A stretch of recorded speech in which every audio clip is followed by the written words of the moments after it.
Hey everyone!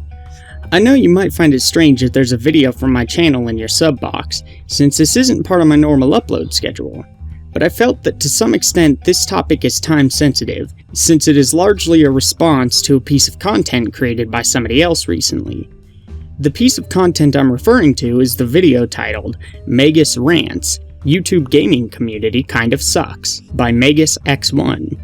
The video attempts to assess the quality of content creation in the current YouTube gaming space. Keep in mind that, while I will be addressing the specific points made in Magus's video, I'm gonna try and make each of my points as universal and topical as possible, so that this video is relevant beyond the bounds of simply being a response. Though, I do recommend you watch his video first, so as to get better context. A link to it will be in the description. In case you chose not to watch his video, as I understand it, Magus brings into question the quality of the more popular content in the YouTube gaming community, and implies that the people involved in many of these channels are egotistical and selfish in their pursuits, create low-quality content, and generally have little to offer to the community at large. I myself completely disagree. I'll attempt to explain why by breaking down Magus's points and responding accordingly.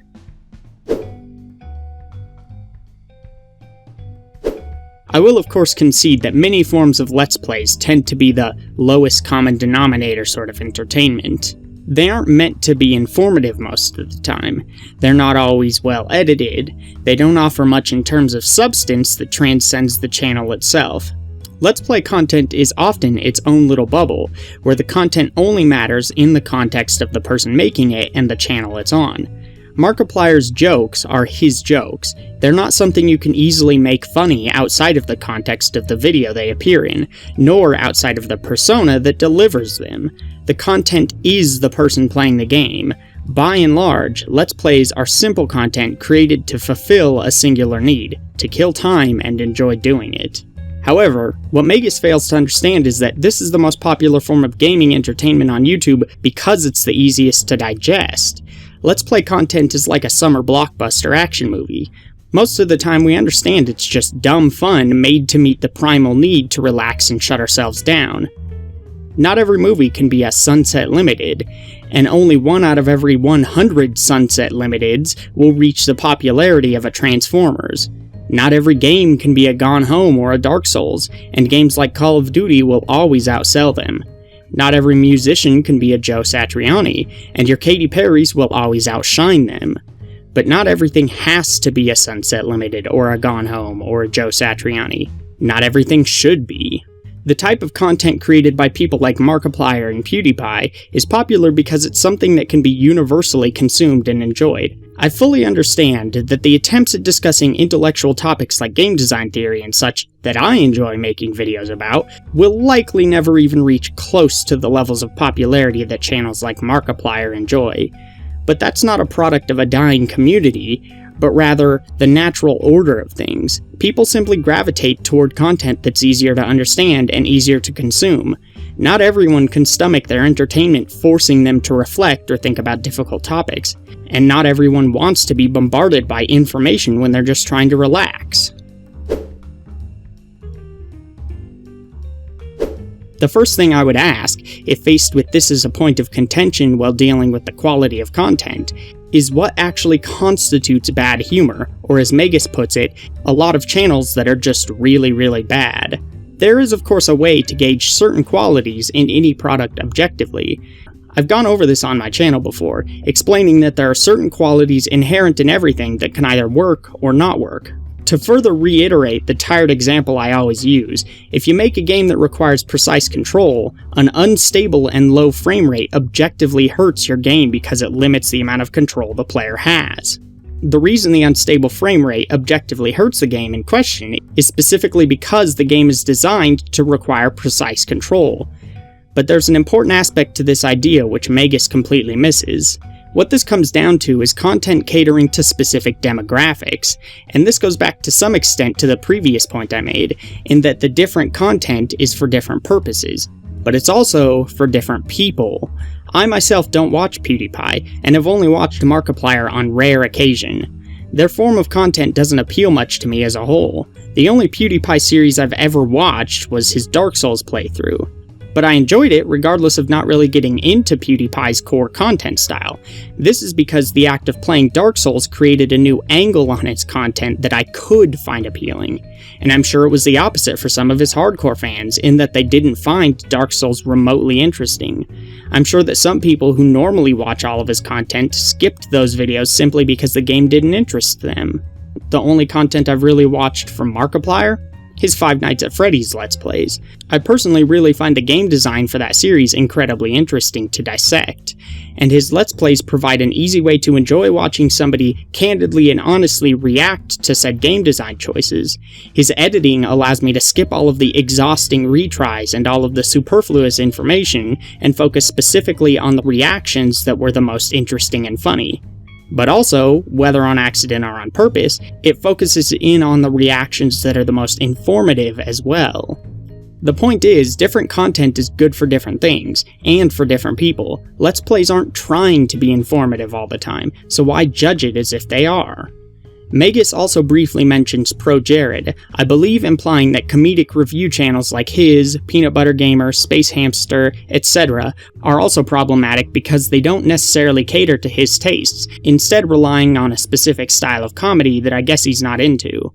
But again, these people aren't necessarily trying to cater to his tastes, they're trying to cater to a demographic that expects something different. I personally might not agree with quite a few of Pro Jared's points in his reviews, and if he somehow sees this, I'm calling you out, man. Collab review on Breath of Fire Dragon Quarter. You, me, right now.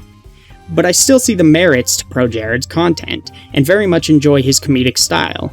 His recent review of Superbonk, it was absolutely hilarious to me. This isn't television, where people can spend tens of millions of dollars force-feed marketing a show into success. These people wouldn't have found an audience if they weren't doing something right. Something that can find an audience. By implying that their content is unmarketable and not what the people want, you're implying that the people who do enjoy it must have something wrong with their taste, and that's not okay. Not to mention it contradicts some of the things you, Magus, said in your own video. The quality of a piece of content largely depends on the goals that they were trying to reach. We don't criticize a game like Sonic 06 because it's not a modern military shooter. We criticize it because it fails to meet a lot of the basic expectations for a 3D platformer. Why do we criticize it so? Because it's trying to be a 3D platformer. It's not trying to be a shooter, so we shouldn't judge it as one. To bring this full circle, if channels like Markiplier, Pro Jared, etc. aren't always trying to be informative, why judge them as if they are? This, I will agree with to some extent. There are a lot of channels out there that simply emulate more experienced and popular content creators, and there are quite a few of them that do it without any soul of their own. But there are 2 points here that I'd like to make that it's rather pertinent we keep in mind. First of all, emulation does not in any way equal low quality. Just look at the Happy Video Game Nerd, now known as Stop Skeletons from Fighting. This is in fact one of the channels that I personally regard fairly highly, because the content delivered is really well thought out and presented in a high quality package. But as everyone knows, Happy Video Game Nerd as a concept started as a mirror parody of the Angry Video Game Nerd.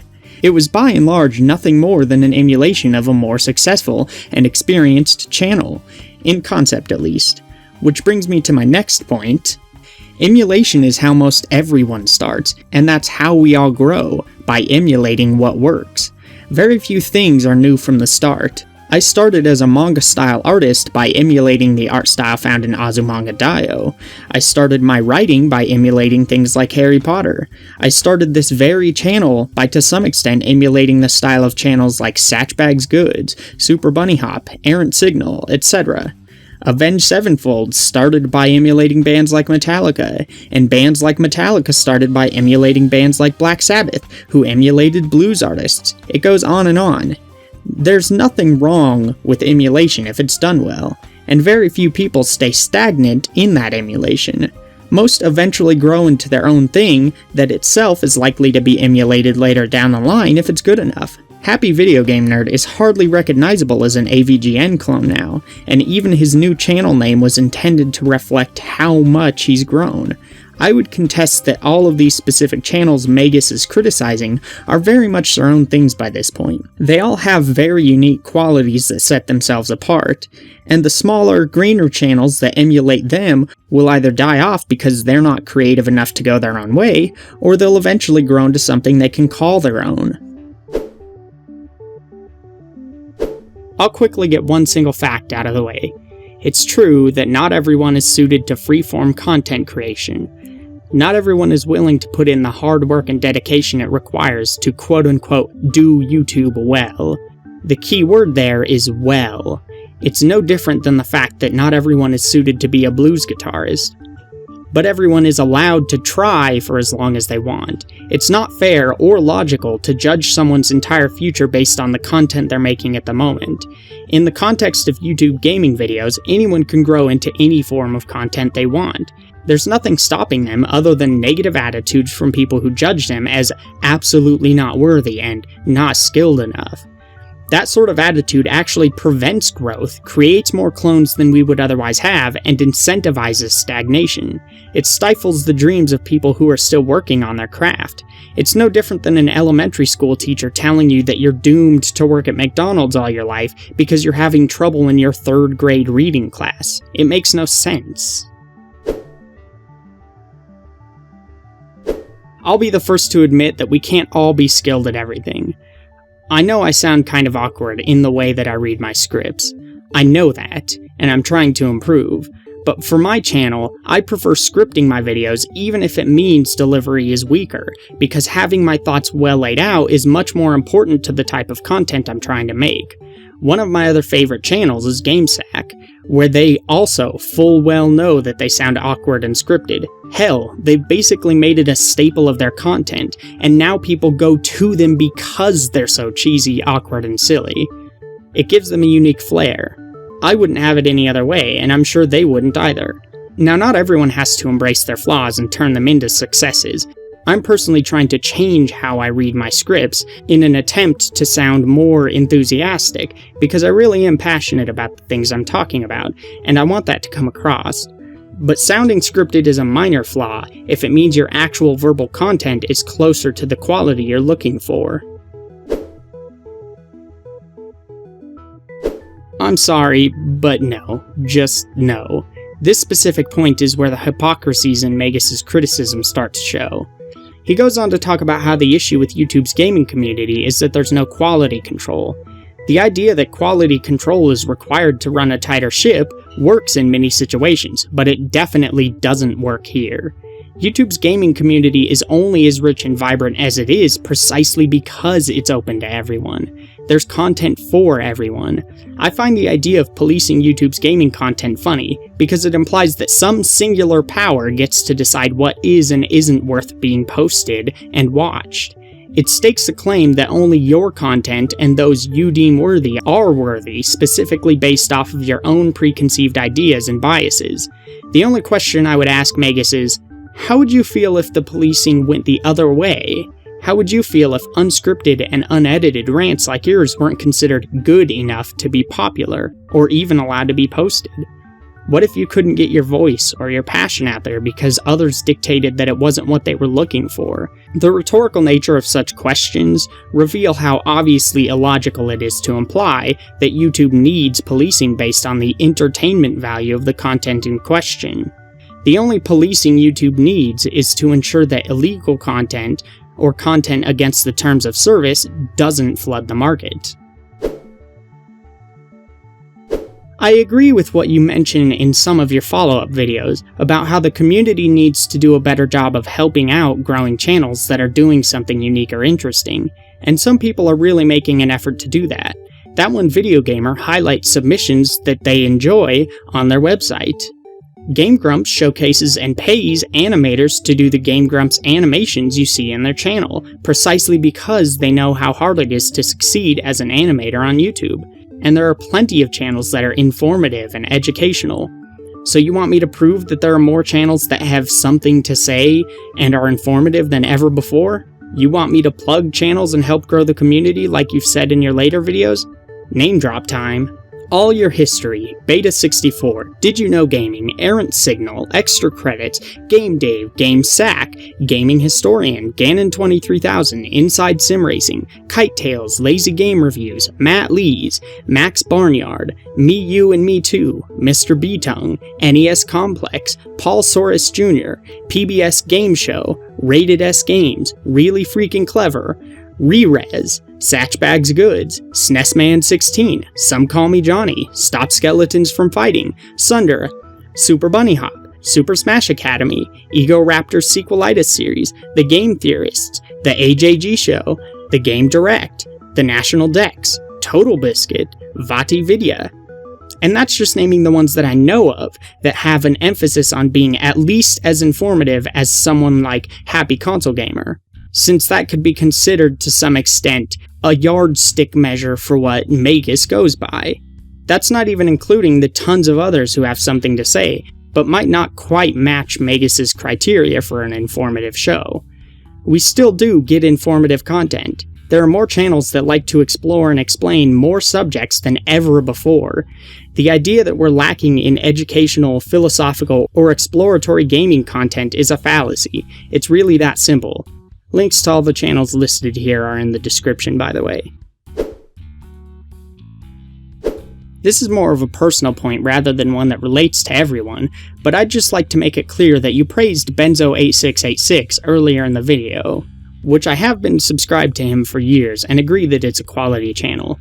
But later you trashed the idea that people only do pickup videos or showcase their collections, which is something that Benzo is known for doing. So my question is, what's the difference?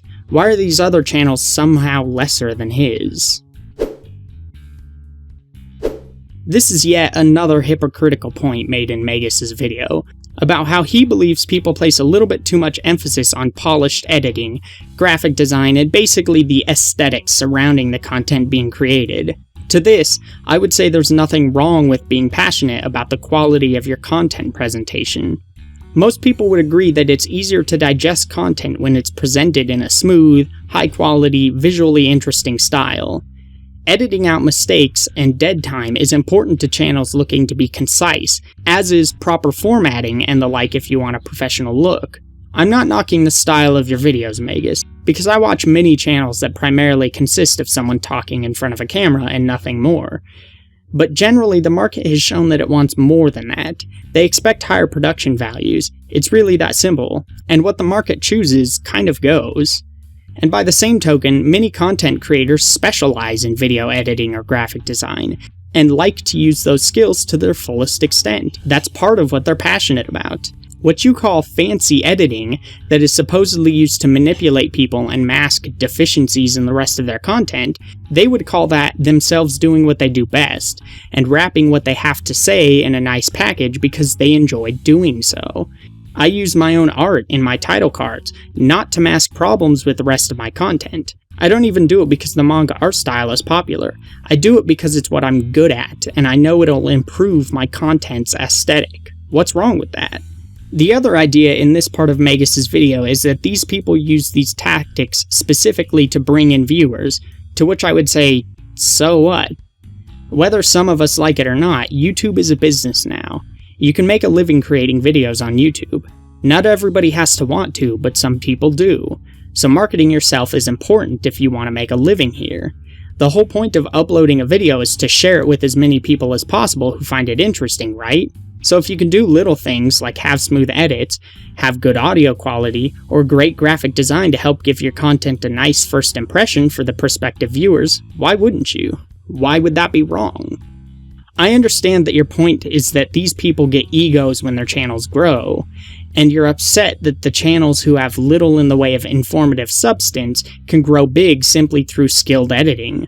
But aside from the fact that editing is half of what makes a video, I would also have to question how much you're, as you call it, swinging your here. You're simultaneously judging the content of others as low quality, and patting yourself on the back by saying that your content is simple but that people still like it. You're attacking these other channels though they have in no way provoked you. You talk about how you give back to the community, but ignore things like the charity donations people like Markiplier give.